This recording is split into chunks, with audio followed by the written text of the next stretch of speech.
We started this conference because we believe in the power of community. When people ask me, what's Camelback's secret sauce? The real answer is always the people. As we continue towards our vision of building livable communities and building wealth for future generations, we know that we can't do it alone.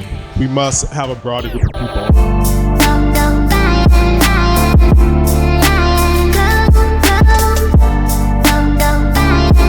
People take the prior knowledge of all the black kids in this country, light it on fire, and then tell them never to bring that I could not avoid doing something to change that reality.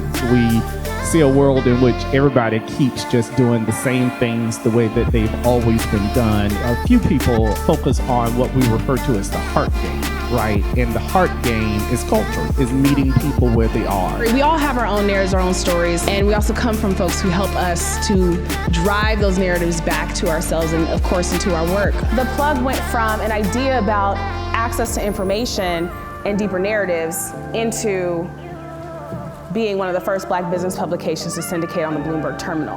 So many of the intermediaries, at least in the education space today, are now led by people of color, by women of color. That matters to have leaders at that stage. We talked a little bit about financial trauma and what it is in the black community.